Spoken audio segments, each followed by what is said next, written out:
Well, I timed everything wrong. So there's no intro this week. Here we are.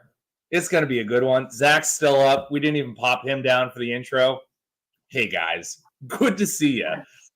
Let's Meet the Critters, episode 66. Yeah, we started this with nobody being able to hear anyone and me just giving these guys a real hard time, only to realize I was muted. Listen, 66 episodes in, you got to grow. You got to figure it out. There's no one in here yet, so it is what it is. No one's hearing this. They're going to be like, man, that intro went off without a hitch. I'm bumming this. Exactly. It works. What's going on, boys? Whole bunch of nothing currently. Yep, I hear you. A lot of running around for me. Yeah, same here. It's been. I haven't stopped since I got back. Like, I have been just fucking full bore.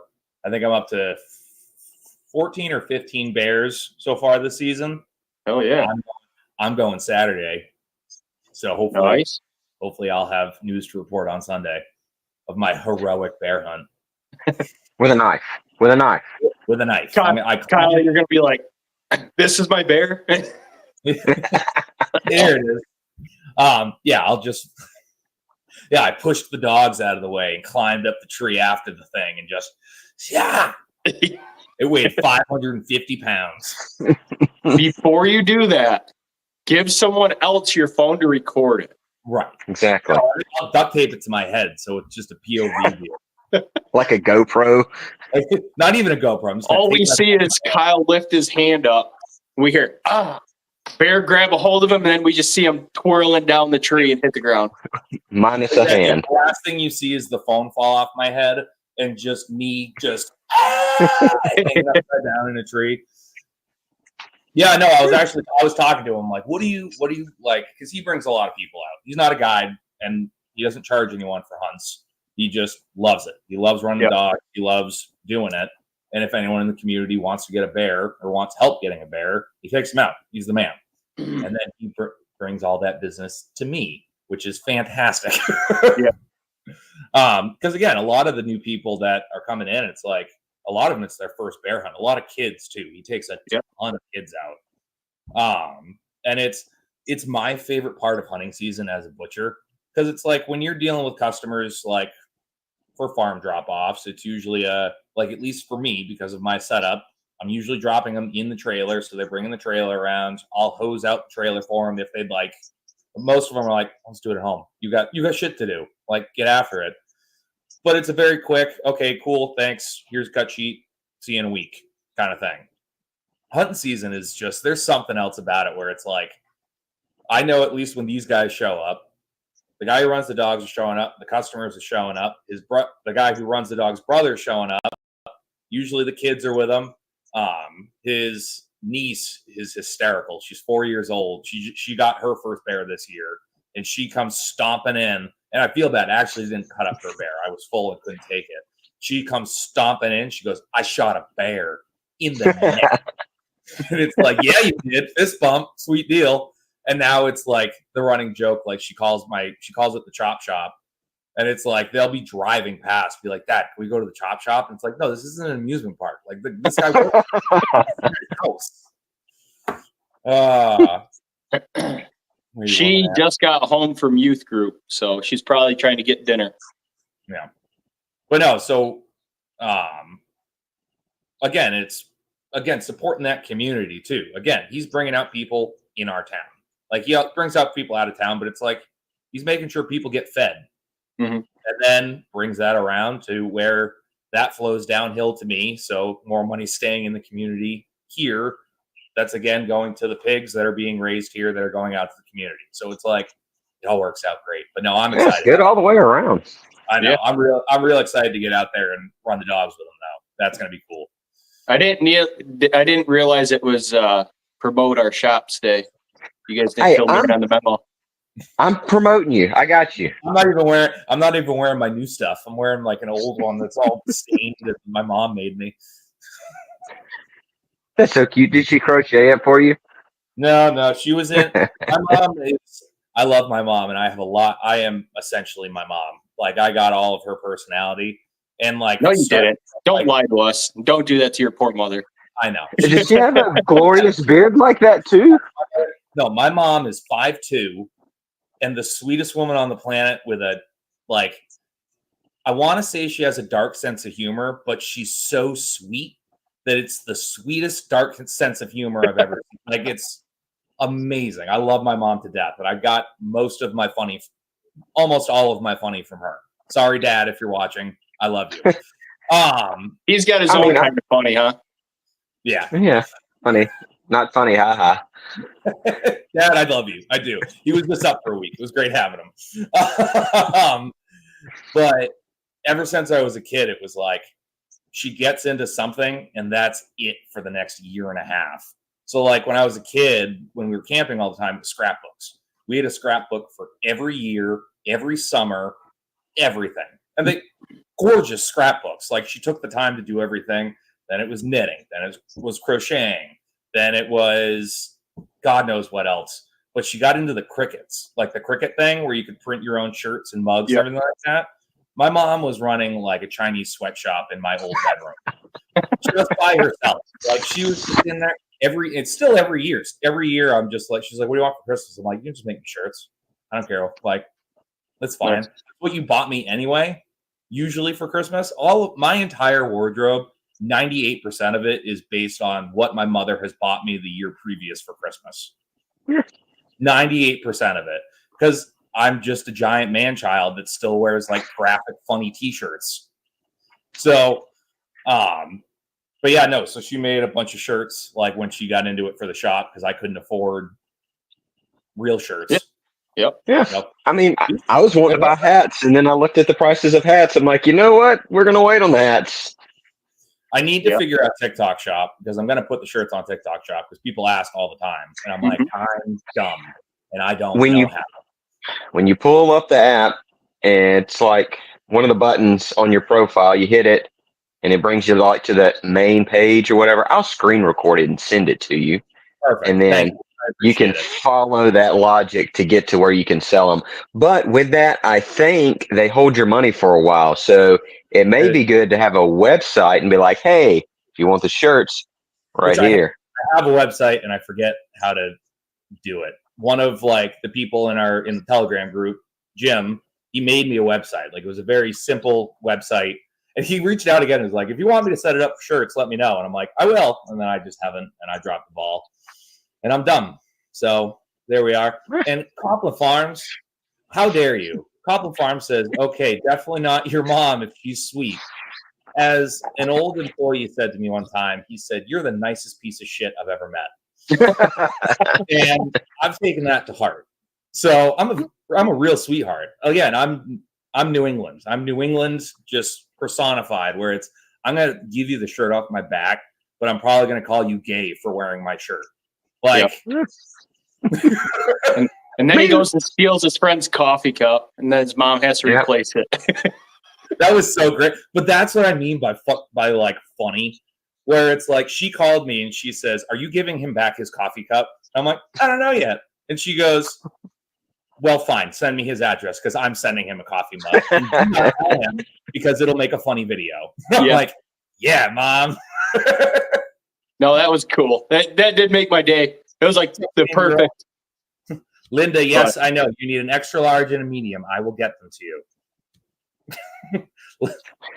Come on, Kyle. Stop dropping the ball. Get your T-shirts out there for the world. And I was supposed to get one, but here we are. I want to rep my butcher friends, and you really did. We were right there. You were standing by it. You were sitting by a pile of them for this close 8 hours. Yeah, should have just stole one like everybody else did while we were there. Stuck it in my pocket, walked off. Yeah, you think I counted those? You think I kept records? No, come on now. That would make sense and be good business strategy. Sounds like you could write it all off as a complete loss. Pretty sure mine's somewhere in the laundry because Kyle had to ruin my fancy shirt on Slaughter Day. Did we tell that story yet? No, we haven't. Okay, we will get to that story. So again, part of this, we kind of wrapped up SRF. But I wanted Zach back because it was like it was definitely part of SRF having you come up. It was cool having you there, and it was cool to meet in person.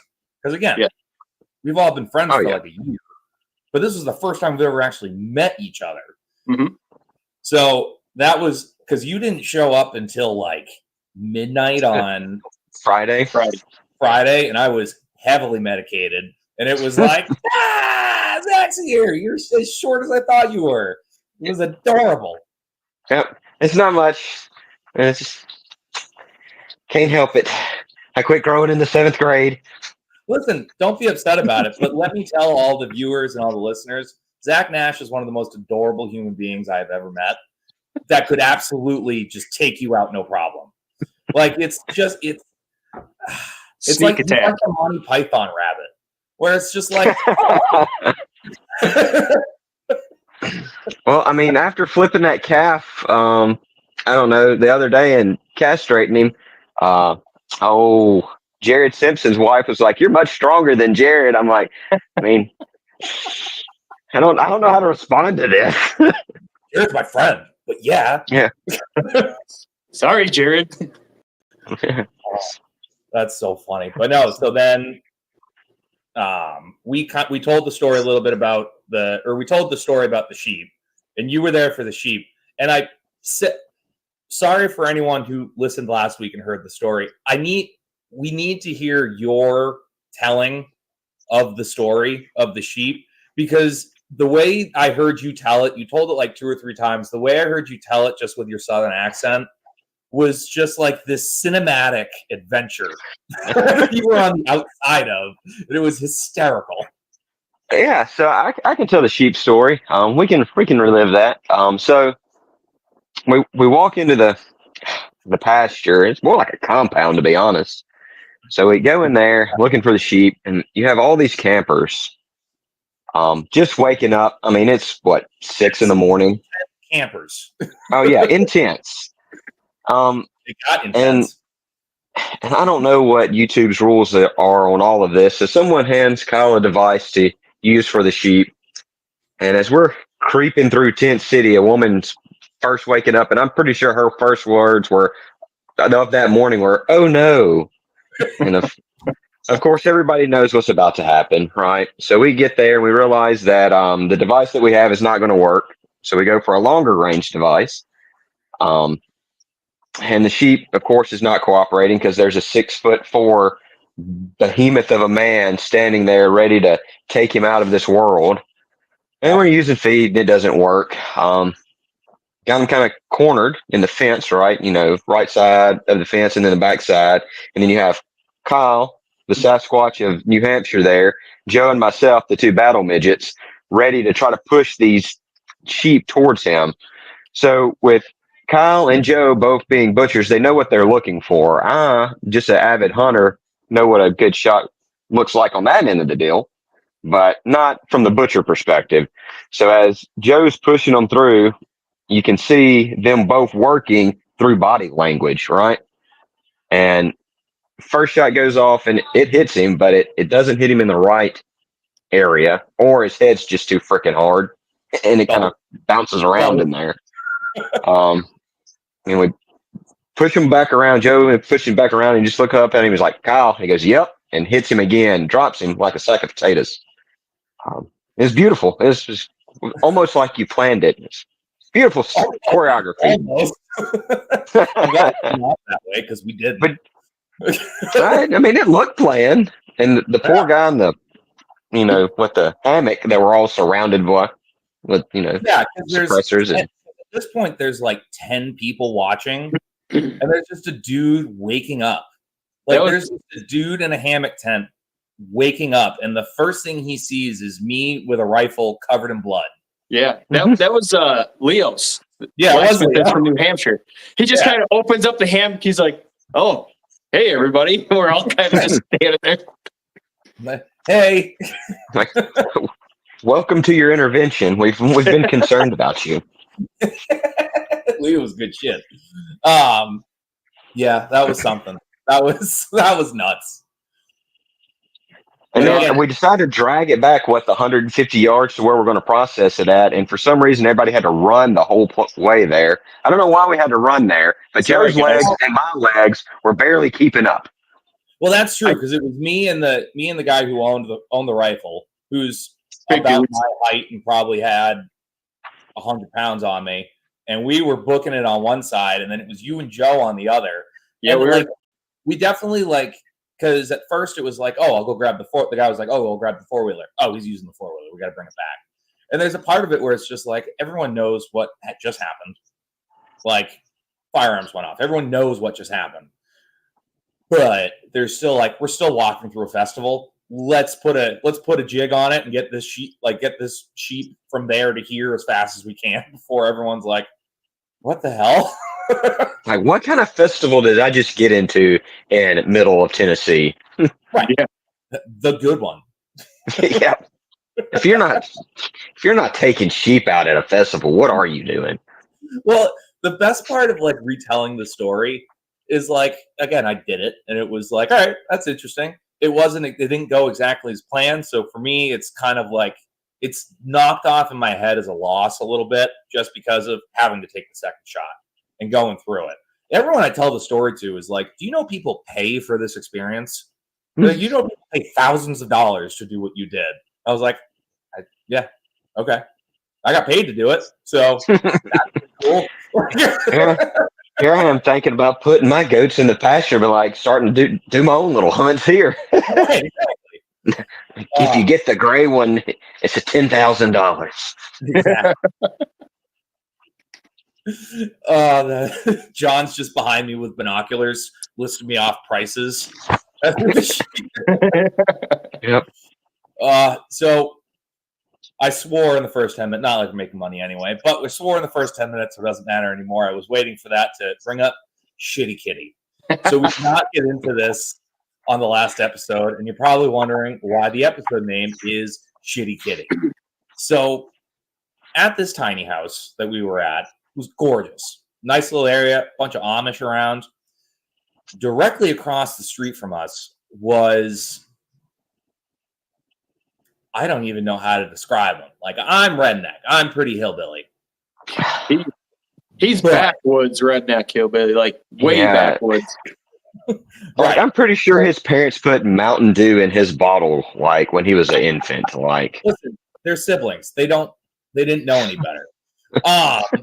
So our first introduction to this man was, I had it on the first day because I got there first, and I got in late, but he was still zipping around at 9:30 at night on a 4-wheeler. Sure. I thought it was a lawnmower. No, I think he had both. Yeah. So Kyle ran into him on the 4-wheeler. When Danae and I showed up the next night, he was sitting at the end of his driveway on its zero turn, just talking to himself. I'm almost 100% positive he was having a full conversation with himself at the very top of his driveway, just sitting there staring directly at Kyle and I while we're sitting on the porch. And just ripping butts. The whole time. I smoke. This dude was ripping butts just the whole time. So then when we went to the festival on Friday to do the boot camp, yep, unbeknownst to us, Danae was doing work out on the front porch. She stayed back and was just doing stuff. So, unbeknownst to us, he's sitting at the end of his driveway on the lawnmower, shirtless, with a handgun tucked into his waistbands, just drinking and smoking cigarettes, just living his best life. His best life ever. His best life ever. Yeah. So we get home just as he's pulling out of his driveway in his truck. And we're like, all right, whatever. He drives 100 yards, 150 yards, maybe, down the road and is just blasting 90s alternative rock, Creed, all of it. Listen, I didn't hate it. I was like, all right, this got if we have a soundtrack to our life at the moment, it could be worse. Is this why you've been using the Creed here lately? It's just stuck on you? Yeah, it is. I love it. But, and it hits. Yeah, and I got my ass kicked at SRF that day because it was the first day that was the first full 24 hours of me being sick. So I went in, I passed out on the couch, and Kyle and my wife sat out on the porch doing girl talk for literally. I was heavily medicated, and me and Danae just had girl talk for a good hour and a half. Like, girl, no way. Like, we just full all of it. Listen, I was raised by a single mom, a grandmother. I have 3 sisters, a wife, 2 daughters, and I helped raise my nieces. You practically are all estrogen. Yeah, dude, it is insane. I do what I do for a living. Technically, genetically, too. All of the cards, every single card of the deck was bet against me. Every single one. And I pulled that one ace out and was like, no, I'm a dude that shoots animals in the face in the woods and hates the government. Like, could have been so much worse. I could have been playing a tambourine in California. I could have. So we're out having girl talk. We're living our best life. It was fantastic today. We had a great time. Don't let them shame us. And we're sitting out there talking, and all of a sudden, from the darkness, well, it wasn't even the darkness. All of a sudden, I see his football stadium floodlights shoot on and light up his entire patch of property. And I just hear, "Shitty kitty! Shitty kitty, where are you? Get in here, you fucktard!" And me and Danae were silent. We were just like, what did we just hear? And it continued for a good 10 minutes. Him just going, "Shitty kitty." And then he switched it up. He goes, "Rambo, get in here. Shitty kitty." Like, just scream "shitty kitty" for a good 10 minutes. And at first, Danae gave him the benefit of the doubt and was like, with all the information we know of this man, she gave him the benefit of the doubt of going, he's saying, "Here, kitty, kitty." My first and immediate thought was, no, he's saying "shitty kitty." Everything I know about this man, lawnmower, handgun in the pants, shirtless, smoking cigarettes, which, again, I am not. Don't forget the night before, Thursday night, when we showed up, you and I, right after Misfit Farmers. It was like, what, 11:30 at night? 11:30 at night, just blasting 12 gauge rounds out of what I can only assume is the front door. Yeah. He didn't get off the porch if he didn't get out of the door. Like, he was still on the footprint of his building when he took those shots, for sure. Trying to be positive. No, it was 100% "shitty kitty." And he yelled that along with "fucktard" for a good 10 minutes. It was glorious. Again, it didn't faze me at all. I respect the game. Like, hustle respects hustle. I can't say nothing about ripping 12 gauges outside the window, because the first house that Brianna and I had together, there was a deer standing in the backyard. I didn't say anything to her. She was in the bathroom taking a bath.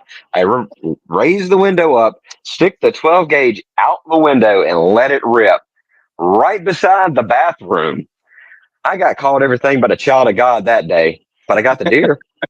Turns out it wasn't much bigger than a Labrador Retriever, but hey, it is what it is. Listen, I'm just telling the story in an elaborate fact, like in an entertaining fashion. I can't fault this man on anything. Like, I can't give an opinion because I have been this man at one day or the other. Like, before we had kids, we got a lawnmower with the house. Like, the lawnmower came with the house. I have a 14-acre field. When we bought this house, I had a severe drinking problem and no children. You know what I did? I took the trailer that fit on the back of the lawnmower, put a cooler in it with a 12-pack, filled it with ice, and I just mowed. I'm going to go out and mow the field, and I would just do circles around a 14-acre field, just drinking beer shirtless. You know, the neighbors were looking at it like, what in the world has moved in here? There goes the property value. They loved it because the woman that we moved in next to was a senile. We found out later she was only in her 70s. She looked 97, and she was convinced that the house that's through the trees on this side, that their lights were aliens that were communicating with her. and that the government was coming to take her dogs. And like she was out to lunch, but I would do it, and she would just sit there on her porch like this, on into the field. I was like, whatever, I don't care. So what Kyle's saying is he fit in perfectly with the neighborhood. Yeah, no, That's right. Listen, I moved exactly where I needed to move. But no, it was amazing. It was so great. Shitty kitty. Well, I come out. I finally woke up from my long and short nap, and Kyle and Danae are telling me this. I'm like, what? There ain't no way. Whatever. I just kind of brushed it off. Then Zach showed up, and we're all sitting there talking. And Saturday night, the three of us, we had a fire, and we're sitting out there just talking and everything. And he came out and started doing it again. You should leave a review on the Airbnb's page or whatever. I had a great night. Got to meet this wonderful cat named Shitty Kitty. It was perfect. Well, so that's the part that was making me laugh more than the actual experience itself. The part that was making me laugh was, again, we can't talk. We can't pass judgment on this gentleman because we're us. So for us, it was entertaining. That was a absolutely gorgeous Airbnb that somebody coming out of Nashville wanted to go for the weekend into the country to do something. With the price of that, they'd scoop that up in a heartbeat. And just a young 23-year-old engaged couple from Atlanta that's just out there for a wedding. And it's like, we'll get this nice Airbnb. Oh, and like, talking about like where they're going to summer and stuff like that. And just all of a sudden they hear 12 gauge rounds firing off at midnight and him just yelling for Shitty Kitty and Rambo and them physically being traumatized for a good 6 months. Hey, don't forget the Amish. We did the forget Amish singing. Joe, you can tell this one. This was great. So we come back. What was it? Was it Friday night? Yeah, because you had just gotten there when we went out to dinner. At the Saturday night. Yeah. Because Danae didn't go with us Friday. That's right. It was Saturday. Yes. Trying to think. No. It was Friday night, so just you and I we were talking about. It was Thursday. We drove past this Amish farm. There is a huge tour bus parked in it, and they're just loading on this thing. And this was, what date was it? It was Thursday because it was Thursday. We went out to dinner. Yeah, that's right. And it was this huge tour bus just loaded with Amish. We're like, what the heck are they doing? Like, trying to figure out what's going on. So we made this. We figured it was what is it? Springer? Yeah. And so Kyle and I were like, screw this. We're going with them. We're going to teach them the ways of our people. And we had this whole storyline. And for like 2 hours after that, they were just going by on horse and buggy. And then I realized it was Thursday, and a lot of the Amish community here, they celebrate funerals and weddings on Thursdays. So then we kind of thought maybe that's what it was, is a large family wedding, or I'm assuming wedding, because it was a pretty big party down there. It was huge. They played volleyball. I don't think you play volleyballs at funerals. Yeah, I don't know. I'll have to ask Eli next time I pick up feed. Hey, you guys ever play volleyball when you bury your dead? I didn't know they played volleyball. I figured that would be too English for them. I was as shocked as you are, my friend. I drove past and I was like, what? That's Jebediah coming up there with a mean spike. Wow, yeah. Yeah, they play. They got a few different sports and games that they play on Sundays after their church services, because they don't work. They only, they'll tend to their livestock, and that's it. They don't build fence. They don't do anything. So they have to fill the rest of the day after church services, and I'm pretty sure they only go to church every other Sunday. It'd be great if we found out that there's just like Fight Club, like Sundays for church and Fight Club. Fight Club. Just Amish Fight Club, just a bunch of shirtless hairy men just in stalls, just beating the shit out of each other. Listen, there's not a zero. Kitty guy stop and talk to one of the Amish on the horse? Huh?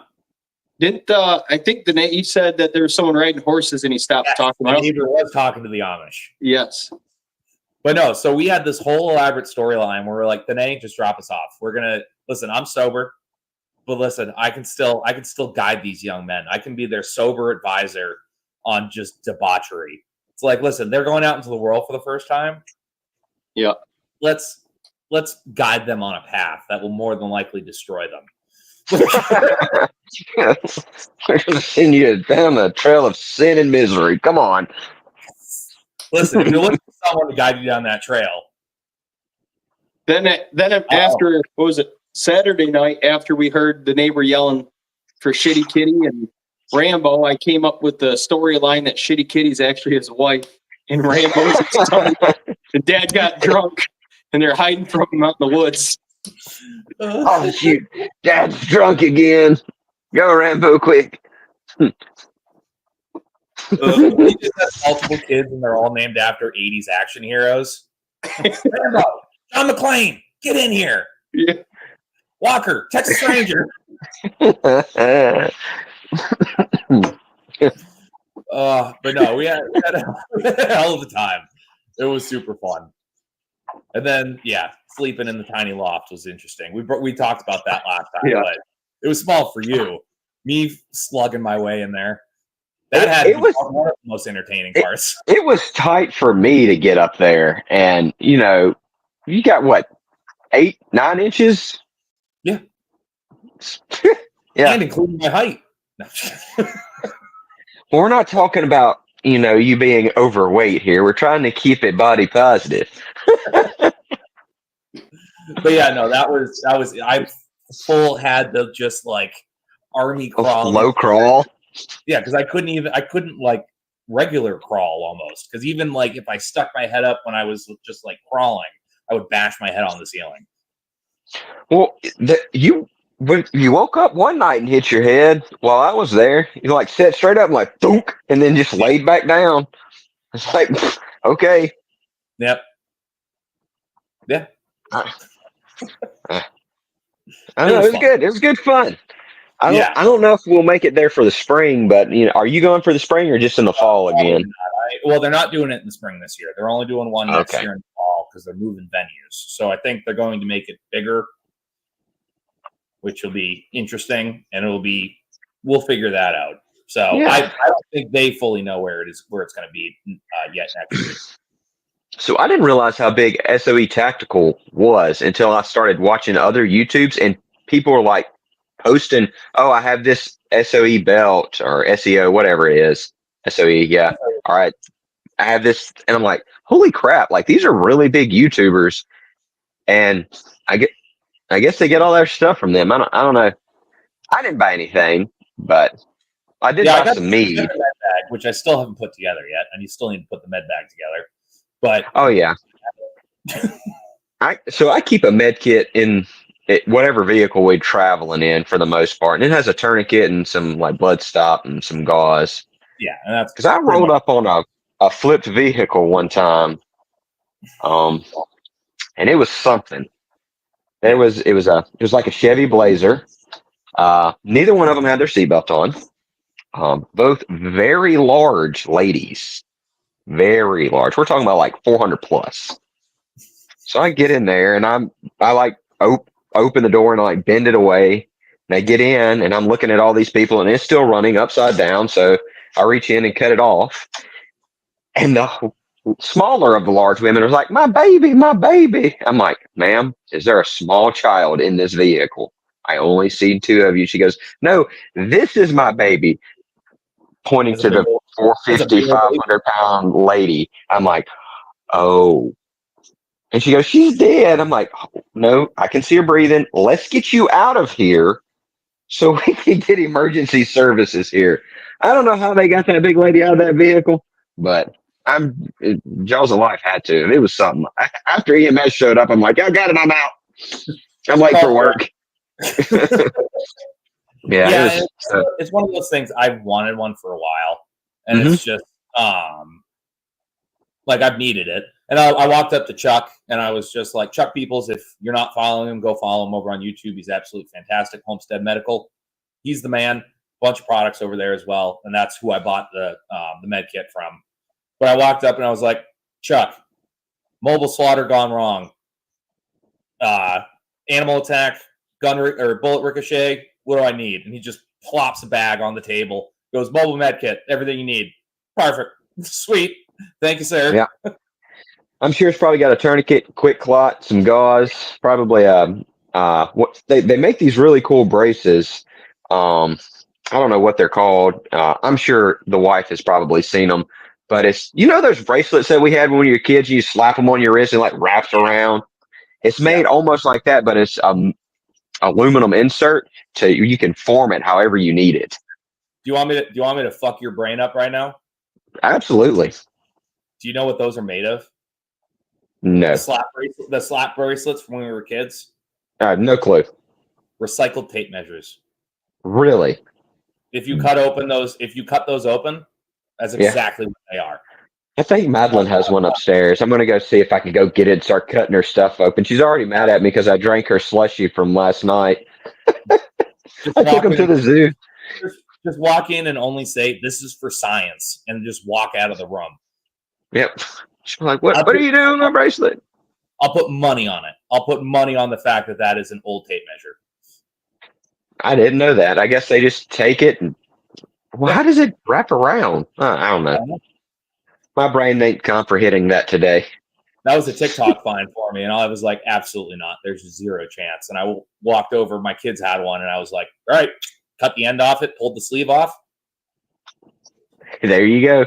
There was that. Well, I went down a tic-tac rabbit hole today of some doctor trying to tell everybody that all the deer have CWD. So I've started, it's going to be my new mission just to call him out. He's blocked me. So I'm going to make a totally not Trioaks video or like TikTok handle and go steal his stuff so I can repost it and like call him an idiot and a liar. I think that's going to be my new thing. That's fantastic. I don't know. You got to find your lane. I really like calling people out on their bullshit. It makes me happy. You're good at it too, because again, you're just the sweetest boy ever. So it's like, again, just with your soft Southern accent, and you're just kind of like, you're a fucking idiot, but you don't say fucking. You're just like. I had a good one the other day, and I was showing Bree, and she goes, "Are you going to post that?" I'm like, "I'm thinking about it." And then I started thinking, I have more people at work starting to follow me. I'm like, I guess not. Yeah. Well, so, and we'll get into this after when Joe gets back. But so I did my testimony at Congress, and I was not very pleased with the outcome, but it is what it is, and I understand why it's that way. It doesn't make it not dumb. So I voiced my opinion slightly on TikTok in one of the ones that work really well for me is me just standing somewhere and the slow zoom in and me turning around and either putting my hat on or my glasses on with usually Creed or some other dad rock in the background with just captions. And the caption, I don't remember the full caption right now, but it was like, essentially, you can't buy, citizens can't buy meat from each other without the USDA being involved because of the law of 1906. And the next one was, maybe we should remind people what happened in 1776. That is currently sitting at, I think, 90,000 views and has gained me like 4,000 followers. Holy crap. Oh yeah, that one was a big one. So I don't know if anyone's noticed. I've been fairly anti-government on my TikTok as of late, just trying to run that. I want to let that whole personality out, but unfortunately, I got to keep it stuffed in a box. It's a little tough for you. Just Oh well, we'll get there one day. It's not happening. Danae and Rachel are having a fight down here in the comments. Oh Lord, ask his wife. And I love you. I love you, Danae. Danae's brilliant idea is I want you guys to bring your wives and kids next time. We'll get a bigger Airbnb. The girls, kids, and I will have fun. That sounds like a fantastic plan. I am not driving my wife and 2 children across the country. I love my family more than life itself. And getting back to them and embracing them for the first time after 10 days was the best experience of my life, getting home to my family that I missed and loved so much. There is not a chance. There's not a chance in hell that's happening. Well, my son is antisocial and Brianna is antisocial. She's good with Yeah. people on the internet. As soon as I inject her into like a group of people for a conversation, she's like, I can't wait to meet Brianna. I will meet Brianna at some point. she'll come out of her shell for you, right? Because we banter all back and forth, and you have the same type of sense of humor that we do, that military-esque dark sense of humor. But anybody else, no, she doesn't come out of her shell. Yeah. Oh, I'm ready. You tell her to get ready. It's coming out. Yeah. What happened to Joe? But he dropped the hammer. I guess Danae's done took him out. He's on the phone more likely. He got mouthy, so she went in there and beat the shit out of him. Yes, Danae and Joe's children love people. I was immediately their favorite uncle. Like, there you go. Seconds after being there, and we were hanging out with their actual uncles. Well, I mean, I guess sometimes your uncles could be like, a wet paper bag, right? Like the kids, they have a favorite uncle, and then I'm the favorite uncle with all the other ones because I'm, if we're in the creek, I'm in the creek with them. We're throwing rocks at the neighbor kids. We're vandalizing stuff. Like I'm the one's like, he doesn't talk too good. Take this rock. This is a zinger. Go throw it at that kid over there. He's a loser. So. He's overweight. Yeah. He won't be able to run out of the way. but that's Uncle Bob. Like, hit him. So, yeah. But, yeah, I mean, I get it. Yeah. Danae says, we got home, and before they hugged us, they asked where Kyle was. They FaceTime their kids twice a day. And every FaceTime call, they said, hi to mom, hi to dad. Where's Kyle? Yep. See, mom and dad. I got introduced to whoever's house they were staying at, the adults that were watching them, as well as the kids that were in the house as well. They're just doing the whole like kid FaceTime thing where they're just showing you everything. Like, look at the light switch, and you're just like, "Yep, that's the light switch." There was one day that, and again, I love the kids; they're absolutely fantastic. But it was one of the days. I think it was Sunday. Because I was just socially burnt out. I could not talk to anyone. I was just done. And Danae comes out with Gage on the phone. Gage wants to say hi. Hi, this is my dinosaur. And I'm like, Gage, I love you, but here's your mom. Here's I'm not here. My own children right now because I can't handle life. That's how I feel after I come back from drill because I'm around 100 people. And I'm talking to them all because, it's been a month since I've seen them. So, and I try to go in, hey, the ones that I know are in college, like, hey, how's college? Do you have any blockers? Do you need any help? And the ones I know that are going to school for the military, I do the same thing. So I'm trying to be like the mentor of all these people. But when I get home, I'm just like, F this, F everyone. I'm going in the pasture with the cows. Yeah. They don't talk back. So this turned into... My wife doesn't watch this anyway, so it is what it is. This turned into a multi-day fight with me and my wife because one day she called, like I was running around at the festival. She called just as like, hey, check in. How are you? I'm running to do this. So don't call me like here. Like I'm just running around. I just want to check in with you and everything. It was at like 4 or 5 o'clock. And I'm running around like crazy.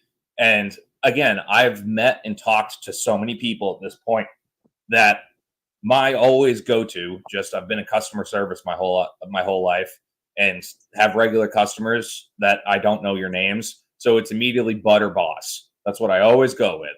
And guess what? I said Butter Boss at least 1,000 times already, like at this festival. And I'm on the phone. I'm exhausted. It's hot. And we're talking. And I was like, all right, bud. And she goes, excuse me? Like,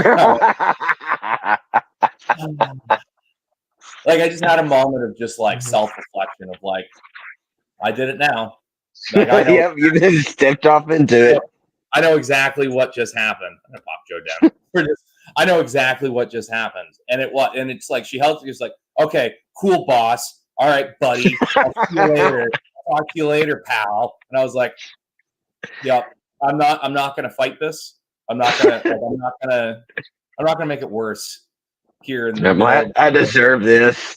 Yeah, no, I had this coming." And to be fair, she kept it together while I was gone.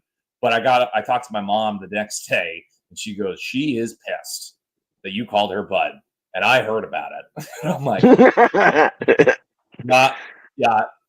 And like, there was a whole decompression. Like, I came home and she was good. It was good to see me. And then at 8:30, 9 o'clock at night, after the kids were in bed, I just hear, "Did you really call me boss?" Uh-oh. Hi, Danae. Oh, hey. What, did you kill Joe? Maybe, like, he's indisposed right now. We can't hear. He can't come to the phone. What happened? He had somebody show up with the bug. Okay. So yeah, he's currently checking somebody in. I just thought I would tell you guys. I got to go back home because my kids are crying. So. All right. Well, thank you. I appreciate You're it. welcome. All right. Bye, Bye. But yeah, no. So it was that was an interesting one, and it was like listen. The way I calmed her down, I was like, "Hey, remember when you work your when you work your 3-day weekends, 12-hour shifts, and you're dealing with so much bullshit that you just don't have the mental faculty to deal with me when I haven't seen you in 3 days?" That's what I was going through in that very moment, like in the middle of you talking to me. So I apologize, and I love you. But I called you bud, and it is what it is. I mean, I guess after you put it in that, she probably was like, "Okay, I see. We'll take it." She got it. She was still pissed. It's like, don't did you show up with flowers at least? You should have showed up with flowers and been like, "I love you, bud." Yeah, I should have. That I haven't thought of this story in a long goddamn time. So when me and my wife first started dating, I don't even think I had moved in yet. I was adorable. Listen, Copland Farm saying I'm not sweet. This is going to turn his whole thought process around. When I was starting to date someone, I pulled out every stop in the book. Again, single mom, grandmother, 3 sisters. Like, I got the. Oh, you got it. You know what to do. So I sent her flowers. Like, I just randomly sent her flowers, just on a random Tuesday. And I think that was the card, if I remember correctly. I think I sent it on Tuesday, and the card from the florist said, "Just because it's Tuesday, love Kyle." Or it's supposed to say, "Love Kyle." So I'm waiting all day to like get a text, because I knew I was going down to see her like after work, stuff like that. So I'm like, I'm waiting for a text all day, and I never get one. And I'm like, okay. And like the florist says it's delivered. And I'm like, okay, well, this is like maybe 4 months into us dating.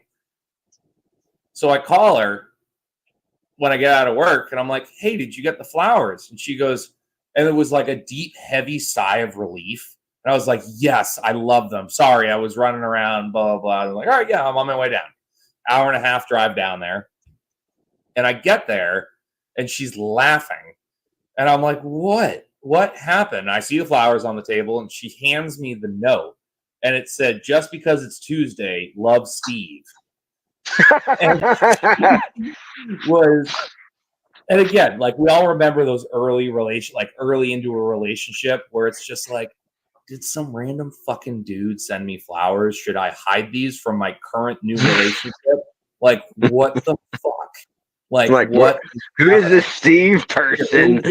Why is he sending me flowers on a Tuesday? And like, my boyfriend, when he comes down, always brings his firearms in from the truck. So she knows I'm walking in with a 12 gauge to put in the bedroom because I don't want to leave it in the truck. Yeah. And she's like, yeah. And then I told her it was me, and she's like, "Oh, thank God." But I completely forgot about that story.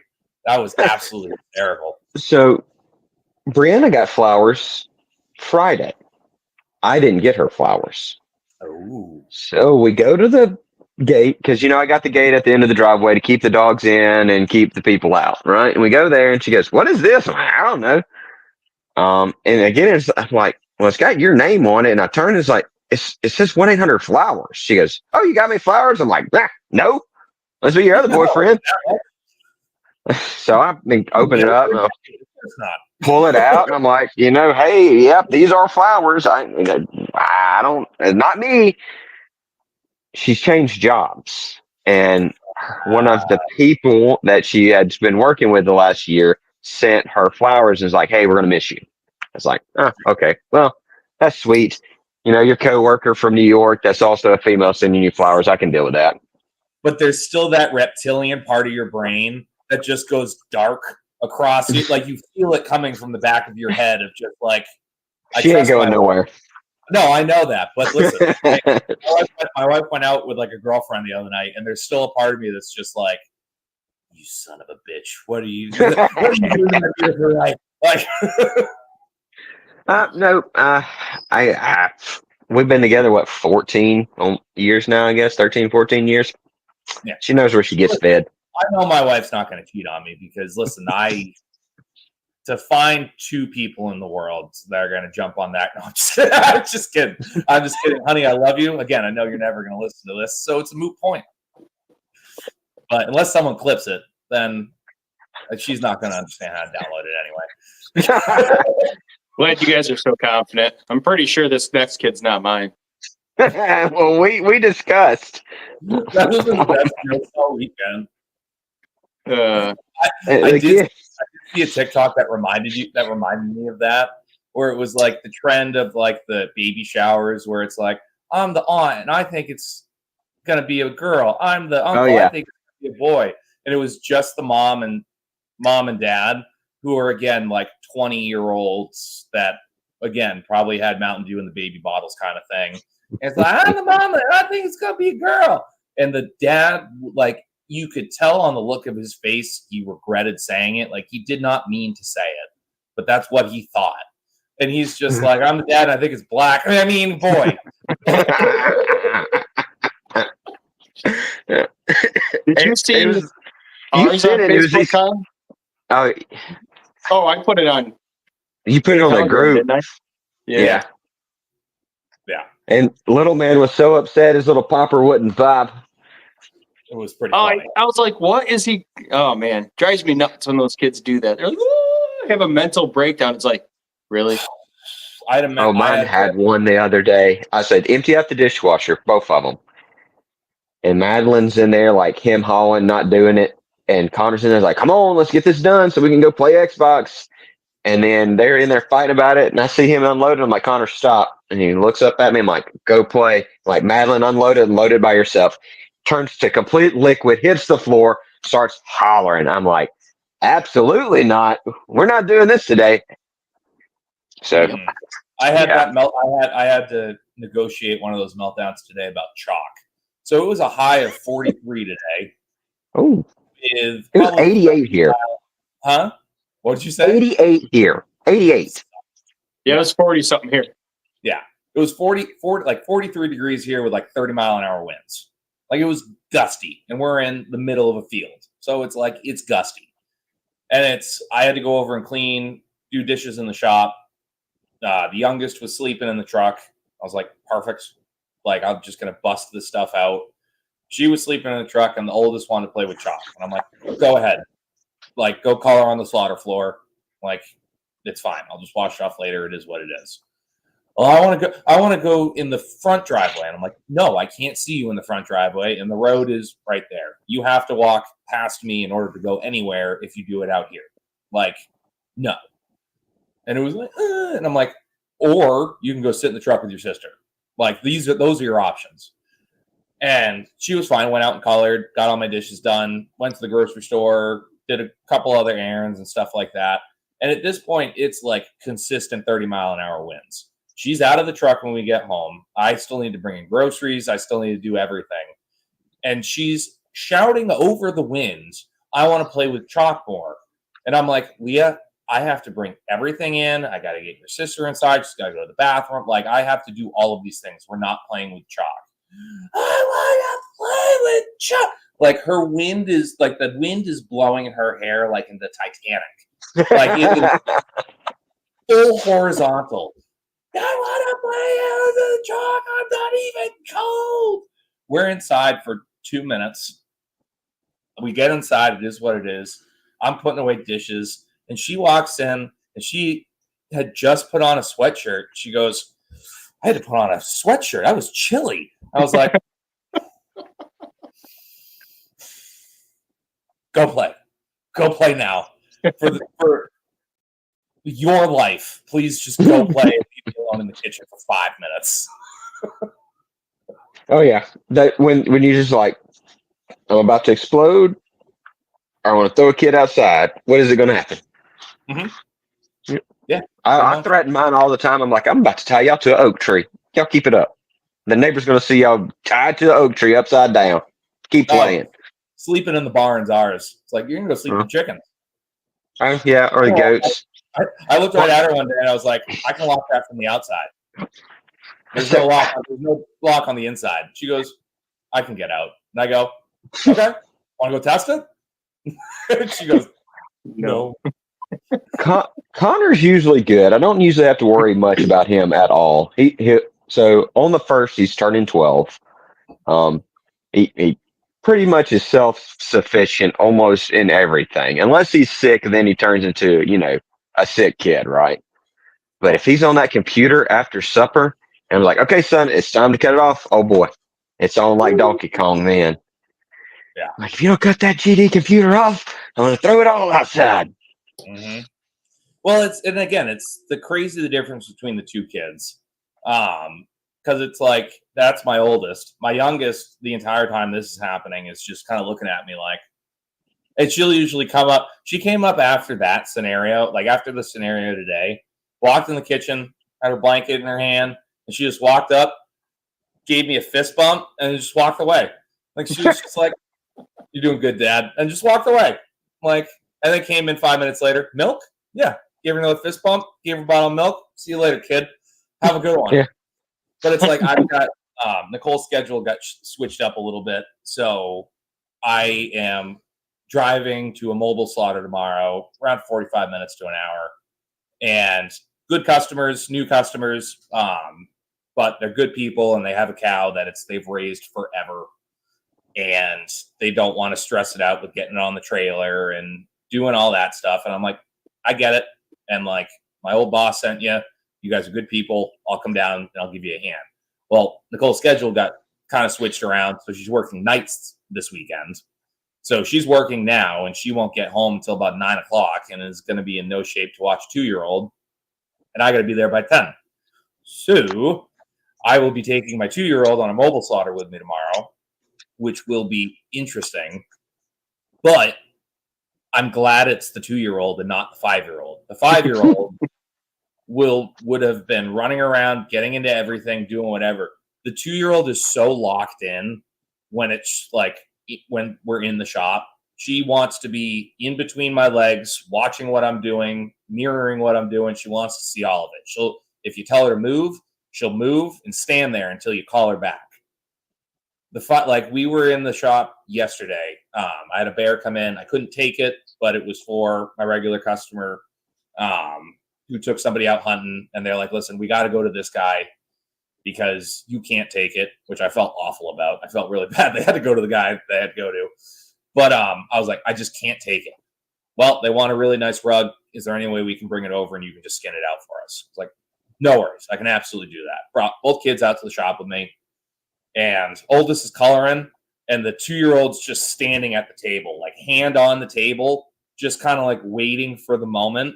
And as soon as I pull out my knife, she's like, knife. And I've got butter knives and everything. And like a minute later, Leah's like, wait, where's mine? I'm like, okay, go get it. Like, they're right there. Go grab them. And I make all my opening incisions. I always make them wait for the opening incisions. And then I'm like, grab a corner, start skinning. Like, at least start running the knife around, like figuring out where to go. And it's like, I'll correct them all. I'm watching them. I'm like, nope, not on the meat. in between skin and meat. Like put your knife at an angle, do this, that, and the other thing. I've been doing it with her sister for. I mean, they've both been on kill floor since they were 3 weeks old. So it's like they got it. And I'm talking. The customer is like, "Oh yeah, that's great that you're raising your kids like this, blah blah." And I got into this where I was just like, "Yeah, well, the oldest in about 5 minutes is going to be wandering off somewhere because her ADD is going to take off and she's going to be gone. But that 2-year-old's going to be standing there." And I'm turning, looking at him, and he goes, "You might want to bump that 10 minutes up to like 30 seconds." And as I turn around, this 5-year-old doing this, looking around, and runs directly into a freezer. And I'm like, sounds about right. But yeah, pretty much. That's accurate of my genes. That's all you there, brother. No denying. There is no genetic testing needed on either of my children. One looks exactly like me, and the other one is just all me. So I did the genetic test because we've always thought that grandma was a lot of Native American. Come to find out, I'm whiter than sour cream, boys. Like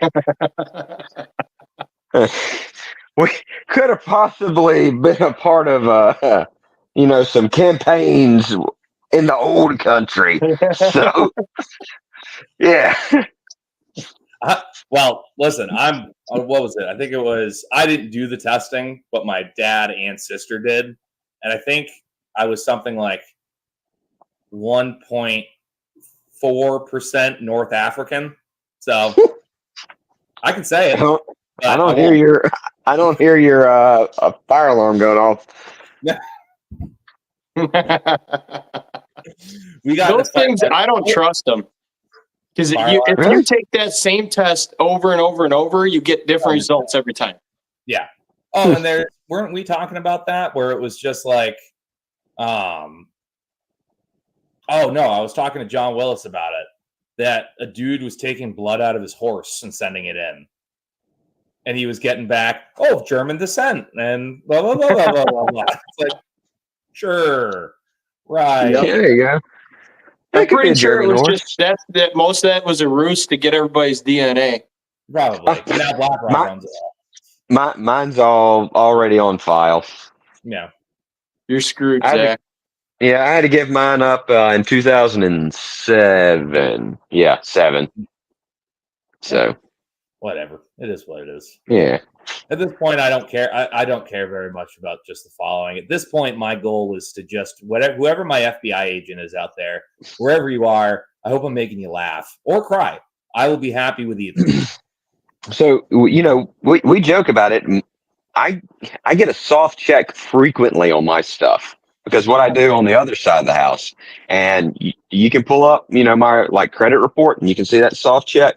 They're there watching me. Listen, I get pulled out of every line of security. It's profiling, and profiling is wildly accurate. Because of that North African.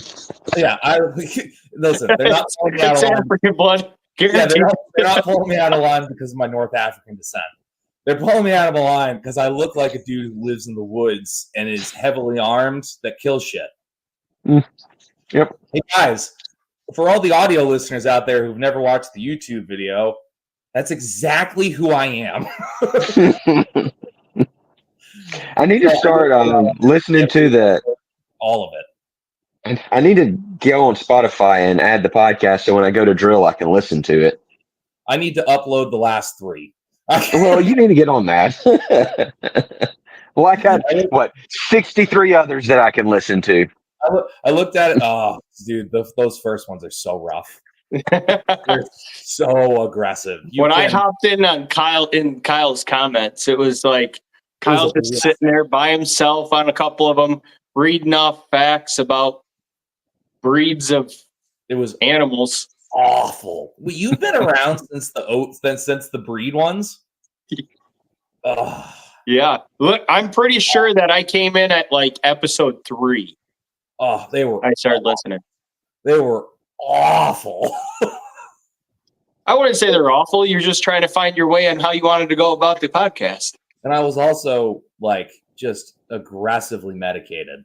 like too medicated to be by myself talking on the internet. Just, it was bad. Yeah, because he asked if Danae and I wanted to come on, and then after that, it was frequent that you were like, Hey, Joe. "You want to come on? I don't want to talk out here by myself." Yeah. Zach's the newest one. If we ever need a guest, I just text Zach the day before. Yep. I go, hey, Zach, what are you doing? Who just disappeared. I don't know where Zach went.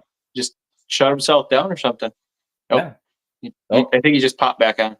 There he is. Guess who hit the wrong button? Was it the FBI agents? Yeah. They jumped on it like, shut up. No more talking. You know too much.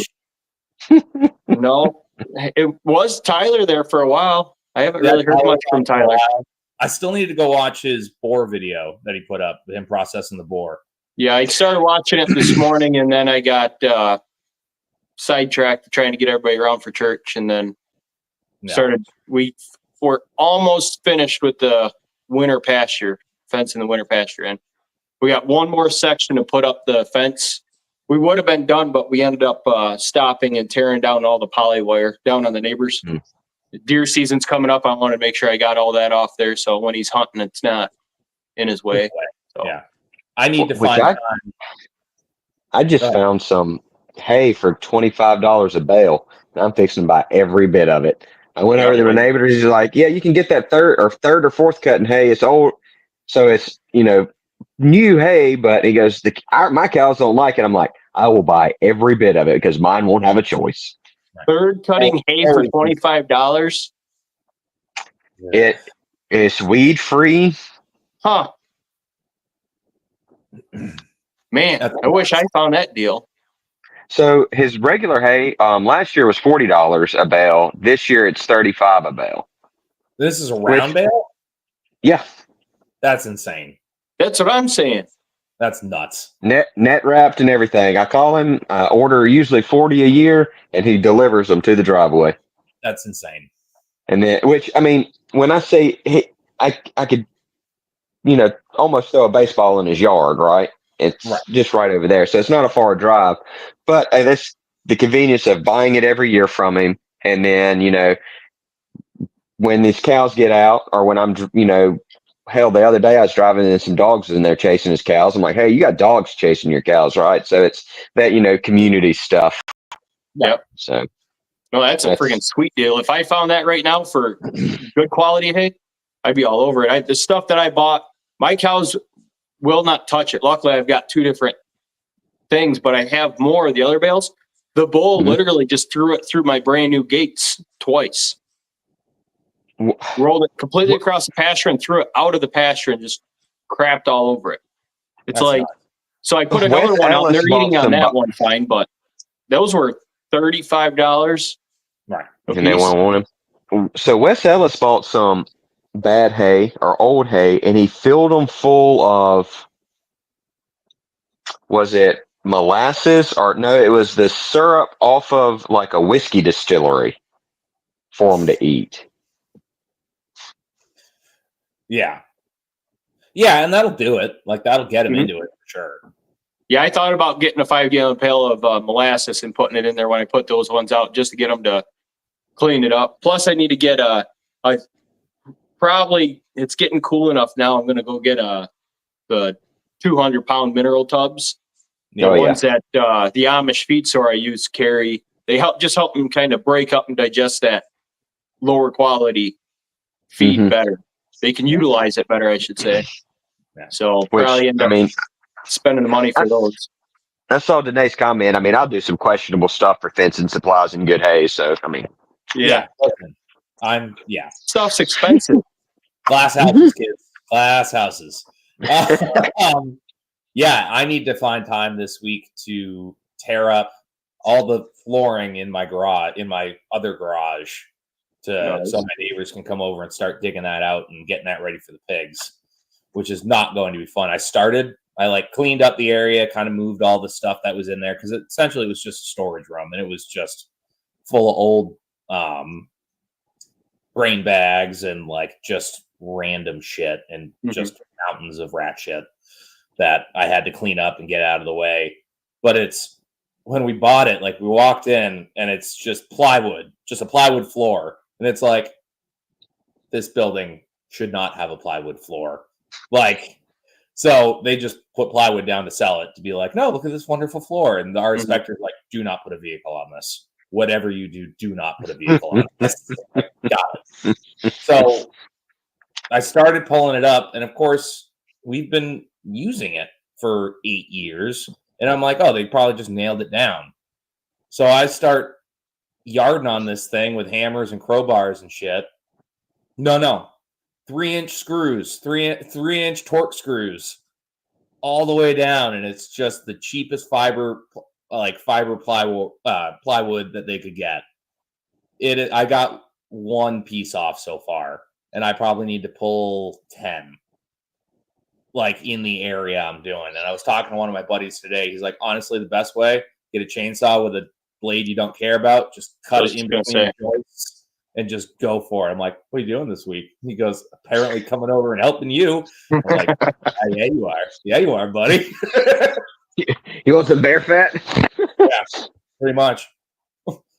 This is he's another one of the bear hunters that's around and stuff like that. And like, hey, I still got 15 pounds of your bear trim in my freezer. He's like, I got so much meat, grind it into yours. I don't care. It was a 70-pound hang weight bear. I don't care. Like, because I only held on to it because I was like, he was planning on bringing in a bunch more. He hasn't. And he doesn't know if he is. And he's like, I have so much shit. I'm not worried about it. If I need some, I know I can always hit you up. And I'm like, yeah, of course. Like, but he's like, I just don't care. I'm like, all right, cool. Fine. I'll make some cool extra sausage. I need to do something with those 2 longhorns that are in my freezer. This is going to be dog food. Yeah. Well, they should have been that anyway. They don't make good tacos. So.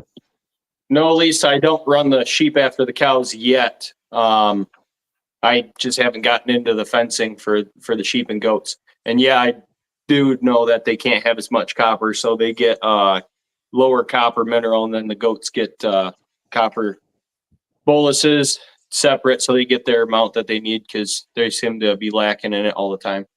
No, I need to copper all my goats too because they got that fishtail going on. Yeah, it helps with the copper deficiency with worm load. You'll see them start wanting to get wormy, especially now that mine are locked up for the winter. I'm pretty sure it also affects breeding, heat cycles and stuff like that. They don't want to take as much. I know selenium too affects that because that's that affects cows around my area frequently. If they don't have enough selenium in their diet, they won't breed back as efficiently or at all. I had my one dairy cow. She didn't breed. It was a whole year. When I bought her, she was supposed to be bred. Never had a calf. I had to get a bull, so I had her for 7 or 8 months before I even got the bull. So then I had to wait all the way till the following spring for her to even calf to start milking. So yeah, that's a long time for a dairy cow to be dry too. Yeah. And like Danae said, she can be the spawn of Satan. Yeah. Well, hell, our dairy cow's been. So I got the calf put up because I'm weaning him, right? That Angus mama has been dragging her down. But he's nursing off the Angus and the dairy cow. Mm-hmm.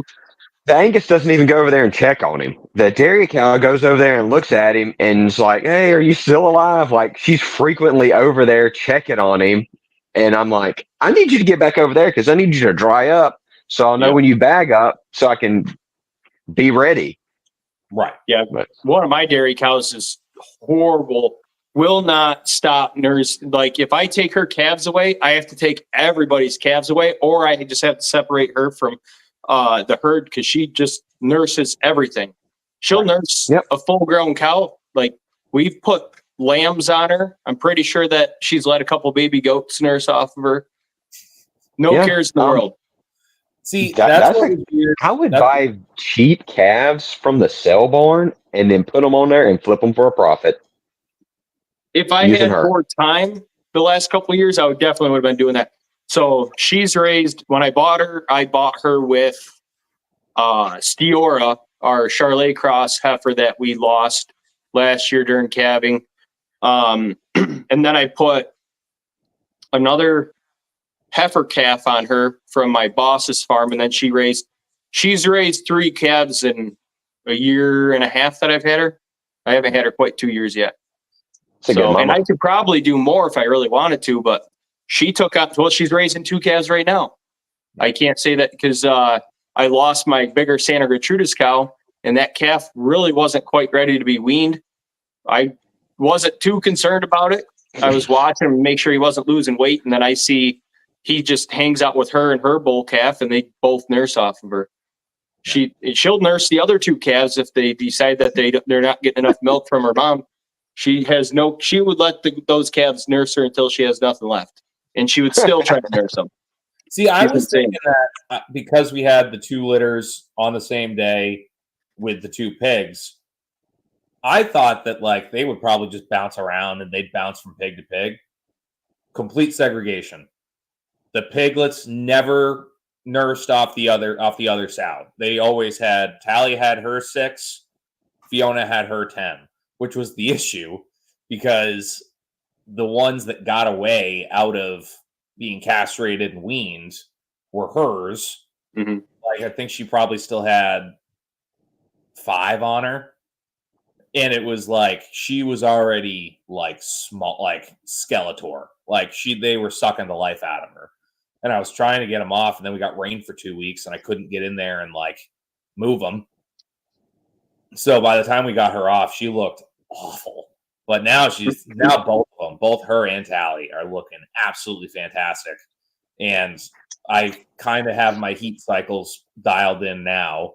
They're both in heat now, which Red is just pacing up and down the fence. He just sits there and just paces back and forth. And they don't do him any favors. They just come and they just stand right next to him and just piss. It's like, hey, sucks to be you. That's dirty.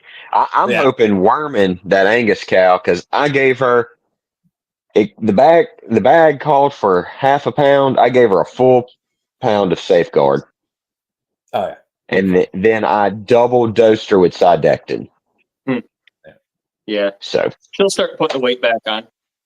Yeah, and so the customer that bought the 5 piglets from me, he mentioned that he was going through and he's like, hey, he had them in a more of a confinement situation than I do.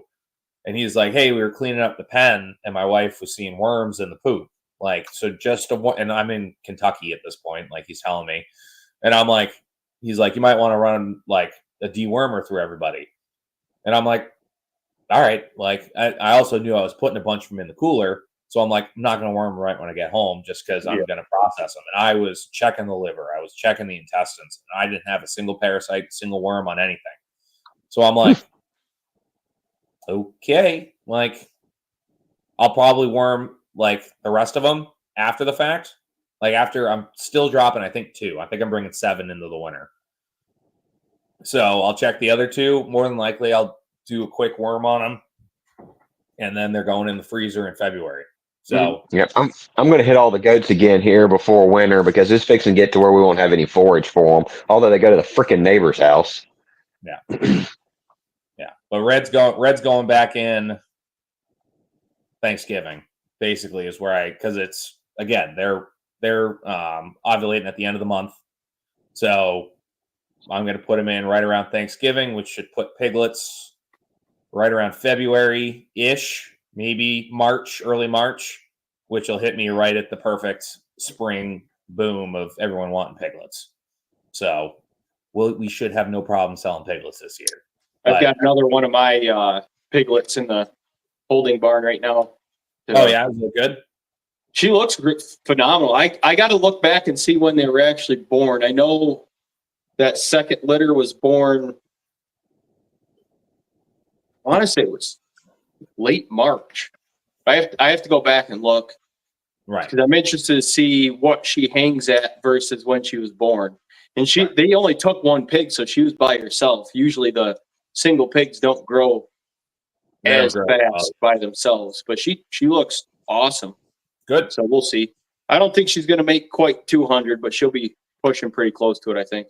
My guys are looking great. There's two that I want to take out just because, again, I don't want to go in with 9. I'd rather go in with 7. And they're just a little bit smaller than the average of the group. But I'd say my biggest ones are probably pushing, I'd say close to 130, 140 right now, live weight. And compared to the last batch, like at this time last year, I was sitting there just with my hands on my head looking at them like, they're so small. Shit. Yeah. My idea was bullshit. Yeah, it sucks. Like, because I really wanted the Mangalitsa genetics to work in my herd, but for what I'm doing, I'm happy that I made the decision just to get out of them altogether for what I'm doing. What's cool now is with this batch, because again, I still have the Manga Osprey in there, but they're an 8th. Like I think they're only an 8th. So it's like now it's getting colder, and again, most pigs will start to grow a bit of a coat going through winter. Like depending on the breed, it'll be heavier or not. I'm looking at these guys, and they're starting to put on a fairly heavy coat. Like they're starting to grow out a little bit, and it's like, all right, so that's still in there. And it's like meat quality wise, meat was absolutely fantastic on those smaller ones. Again, they don't have a ton of fat on them because they were the smaller of the group at only, I think it was just over 4 months, like into 5 months. Like they're not there yet. And they still had probably like a 1/4 inch of fat on them.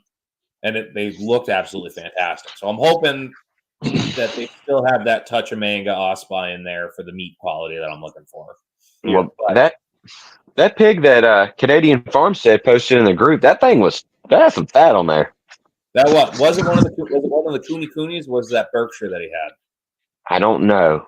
I didn't see. I briefly popped in there and seen the picture of it, and that's just all I seen. Well, he was in the chat. Maybe he can tell us what it was. Cooney. Yeah, that. Yeah. Coon. Today said that litter was born April 15th. So that 6 months. I'm interested to see what the coon meat he gets because I'm still leaning towards that because I want that second Cooney.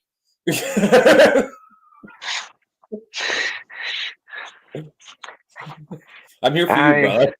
Yeah, because we was talking about the feeders, and I'm lazy when it comes to it. I just want to put up a woven wire fence, put them down in the oaks, and leave them. Yeah, and let them eat all that oaks. But I don't want to, do yourself a favor and at least get Idaho pasture pigs. Don't do that. I think they have Mississippi pasture pigs too. I think that's a thing here. Like I think it's like one of those crosses for the Idaho pasture pigs. Mississippi pasture pigs. That's just a polite way of saying that they're all inbred. Yeah, probably. Yeah. Sorry, Zach, I couldn't help it. The tree looks like this. Yeah. It's not a tree. It's like, why does that pig got 7 legs? Screw the 7 legs. That pig needs like 7 bacons. Yeah. Look, y'all lied to me. I know you can make a whole pig into a bacon. I know it. I get so many comments on that post now. Which one's that? Like, obviously, I'm not talking about cottage bacon or ham or anything. I am talking about bacon. I am talking bacon. About yep. Cartoon bacon. Right, Rachel. That's what we're talking about. Oh yeah. Well, you're average idiot, and just remember their vote counts just as much as yours. It sure does, unfortunately. Gentlemen, we went a little long on this one, but I liked it. We were having fun. Yeah, it was good. And I disappeared because someone randomly showed up with a deer. Yep, it's about how it works. Yay, hunting season. Yep, money. Business. Oh, I love hunting season. It's like being an ATM. Yep. It's fantastic. You're just printing money. You blatantly are printing money. Pretty much, yeah. Again, that guy showed up to get the bear skun out. I'm like, yeah, $60, like for the caping and everything. He just hands me $100. Like, solid. Hell yeah. I appreciate that. Thank you, sir. Yep. For what, 20 minutes of work and half of it was bullshitting? Yeah, fine. Perfect. Yep. It's a good payday. Exactly. Gage said hi, Kyle. I saw him. Hi, Gage. Gage, hi. Listen to your mom. Yeah, why aren't you in bed? Go to You bed. got school tomorrow.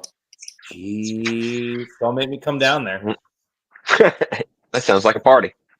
That's a bad punishment. Uncle Kyle's here. He's like, he would literally be like this all night, waiting for you to show up, wide awake. That would be Yep. funny if I just said fuck it and just started driving down, and he just woke up to me just like, I told you. It's Christmas. Gentlemen, where can everybody find you? Start with Zach. All right. You can find me on TikTok at Tri-Oaks Ranch. You can find me on YouTube. I'm starting to post over here at Tri-Oaks Ranch as well. Nowhere else because it's a wasteland. You can find me here on Meet the Critters with Kyle, usually every week. We're doing Sunday nights now. YouTube, TikTok, Facebook, Blakesley Acres, Bare Bones Butchering on Facebook, and I do believe my wife said she did an Instagram for Bare Bones. I haven't seen anything on there, but I don't run that side. I think that's and over on the Telegram group, Critter Crew. All three of us are in there. Yep, absolutely. Ask us anything. All right, Corporate Kyle, here we go. So if you are in the market for a reasonably priced chamber sealer, you can go over to vacmasterfresh.com and you can use the promo code Backwoods, and it saves you 15% off the entire site. So that is all vacuum sealers, chamber sealers, bags. They have knives. Zach owns the knives. He says they're fantastic. As well as a bunch of other random tools that you'll need to use with the vacuum sealer or for activities that you'll need that vacuum sealer for. Also, if you do not make it to SRF and you're looking for all the digital copies of most of the events at SRF, the link is in the description with my affiliate link to go and get in there and check everything out.